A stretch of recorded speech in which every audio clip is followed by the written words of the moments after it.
This is Passez-vous, Pierre on 94.1 Bingo Bango Wango Radio. I'm your host, Mr. Pierre, and today's segment is on dreams.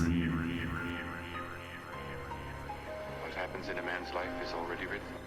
Man must move through life as his destiny wills. This week, I had a dream about hope. A dream that required sunglasses because it showed a bright future. A future where I was happy, free, and doing what I loved. I gathered a team of 3 highly capable, talented, and smart intellectuals who I am proud to call my friends.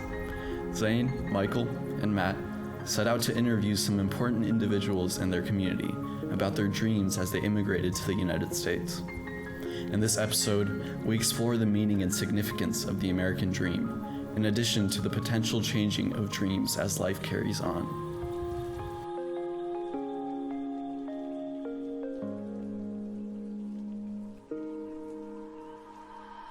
Zane interviewed Miss Agater, a highly capable English teacher.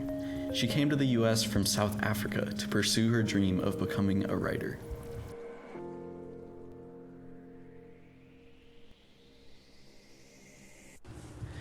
I interviewed Lindsay Pentoffley Agater.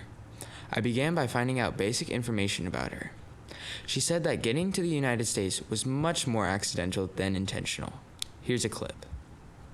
I was born in what used to be called Salisbury, Rhodesia, and it's now, the capital city is now called Harare, and the country is called Zimbabwe. I describe myself as an accidental immigrant.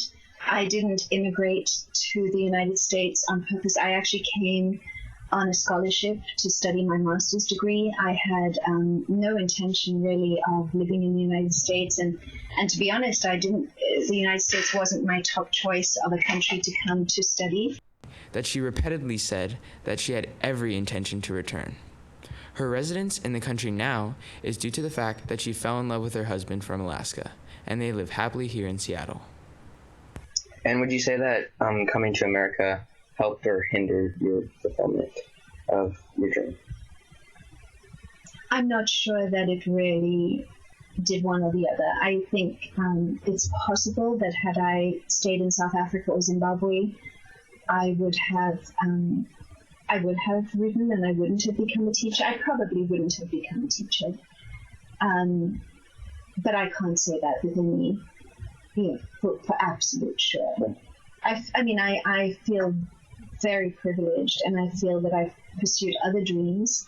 I've been highly fortunate in my education. I have a PhD. I've been able to pursue literature to the highest degree, and I've been a professor, a tenured professor before at the University of North Carolina at Wilmington. And so even though I'm not actively and exclusively working as a writer, my dream of working with literature has been fulfilled. She was an accidental teacher like she was an accidental immigrant, and her background in study and writing made her very capable and qualified for the teacher occupation. Now, interviewing Lupe Fish, Matt Dobmeyer discusses how coming to America did not change her dreams at all. Hi, I'm Matt Dobmeyer, and I began this interview by finding out the basic details of her immigration. Where were you born? I was born in Buenos Aires, in Argentina. And at what age were you when you came to America? The first time I came to the U.S., I was 6, and I was here for a year. And then when we moved permanently, I was 12. Next, I began to ask her about dreams. What has she always wanted to be? Here's what she said. I've always wanted to be a teacher. When I was the oldest of several cousins, and I used to force them all to play school with me, and I was actually a pretty draconian 19th century severe type of teacher. And your dream never changed as you got older? Did you ever have any doubts about being a teacher? I also wanted to be a scientist, and so I pursued that actually for a bit, but I always knew that I would eventually end up being a teacher. Okay. And did coming to America help or hinder the fulfillment of your dreams?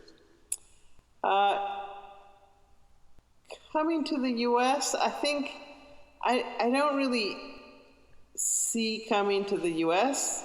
as something that did either of those things. If I'd stayed in Buenos Aires, I come from a middle-class background, and I would have gone to the university there, and so it didn't really affect me. I think that's one of the stories that we have about why immigrants come here, and I think that's definitely the case around my dad's decision, but that's not actually a decision I made. I didn't actually decide to come here. For Lupe, her dream was the same no matter where she was. Coming to America didn't affect it at all. Finally, Michael interviewed his mother, Julia Tolmacheva. Take it away, Michael. Thank you, Mr. Pierre. My mother came to the U.S. from Russia with her husband in the 1990s, right after the Soviet Union fell. We discussed how the American dream did not influence her decision to move, and though she misses the country that she left behind, she can never go back. So when you were coming to America, one of the things that people tend to discuss is the idea of the American dream. When you came here, was that ever something that motivated you or changed your views of your dreams? Not really. First of all, when I came here, I was an adult. And when we came here, we didn't have that many dreams. We had goals. And we were working diligently towards those goals. But what was your vision? What was your idea of the American dream? When we came here, we didn't even think about it. Our main goal was to earn money to buy an apartment back in St. Petersburg. But you did not go back to St. Petersburg. Why was that? No, we didn't. And it had to do more with what was going on in our country at that time than with anything that we dreamed about. Because the economic and political development in Russia, or primarily Soviet Union, and all the countries that Soviet Union fell into in the 1990s, was really, really complicated. Could you say that coming to America helped or hindered achieving your dreams? It completely changed it. In a good or bad way? You can't call it good or bad. It just changed it. We were growing older, and dreams and goals change as you grow older. You take just circumstances around you into consideration, and you adapt to, the way you're living. And when we learned more about life in America, we sort of kind of liked it. And at the same time, things were falling apart back in our country. So we adjusted and, started thinking not only about ourselves, but also about the kids that we had by that time. What I learned actually from my life in America is that this is the country in which it's very, very hard to have long-term goals. People mostly live today. And, that was one of the adjustments that we had to make. If you had stayed in Russia, how do you think your dreams would be different than how they are today? Oh, that's hard to say. First of all, we left the country that doesn't exist anymore. My husband left the country in 1991. And if, Soviet Union as such, that was the year when Soviet Union fell apart. So, and I joined him in the States in 1993, and we didn't go back for 16 years. I really cannot tell, what our life would have been if we would have stayed there.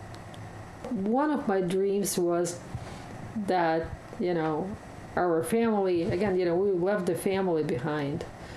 And one of my dreams was that, either our family would be able to join us here, or maybe that the relationship between the countries would make it easier for us to see each other on a regular basis. This is absolutely not the case.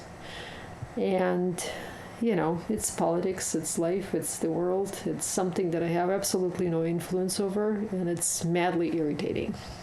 Family and friends were left behind, and, we will forever be nostalgic about the place we were born at. So you always have the second thought, how the life would have been if you would not have made that decision to leave. And there is actually absolutely no way to know the answer to this question. But, once in a while when things are not going well and, the pathways is not always straight, you think back and start thinking about, what would it have been? And, you never know. It's some of friends of mine that, I worked with, my people of my age are no longer even alive back there. So it's hard to say. And some of them did remarkably well. It's unfortunately the trajectory that country took pushed some people into, some shady businesses, and some others, prospered. So it's hard to say. The level of corruption back there, it was really unbearable. And it's morally wrong, and it's really, really hard to deal with. But besides all the corruption and all the shady stuff that went on in Russia, could you say that it is somewhat of a dream of yours to go back there one day? Not permanently. I don't believe that I would have been able to adjust back to living there permanently. I love to go back and visit periodically, but I can no longer envision myself living there permanently. And why not? Because that's not the country that I left. It's yet another new place that has, familiar faces and some familiar streets and some totally unfamiliar things. And so that would be, another major adjustment. So the question is, what for? With the same degree of success, I can dream about, moving to France, learning yet another language and going there. My mom mentioned that many of her friends and colleagues are not alive anymore. She told me this is because they were murdered. She even knew Vladimir Putin after working with him in a foreign commerce deal that eventually fell through. She couldn't believe it when he was elected president. Back to you, Mr. Pierre. Wow, Michael, what an amazing story. This episode was truly emotional. Through our intellectual discussions with some of the most highly capable members of our community, we came across a common trend. Moving to America doesn't change one's dreams for better or for worse. In the book Reading Lolita in Tehran, the topic of dreams was a common theme. We found that dreams in the book didn't change no matter where the characters resided, which was very similar to what we found through our interviews. I left Iran, but Iran didn't leave me, stated Nafisi as she left for America, but the values from her homeland stayed the same. Tune in next week, Tuesday, at 9 o'clock, when we interview Mr. Culhane about his addiction to electronics, or lack thereof. Thank you for listening.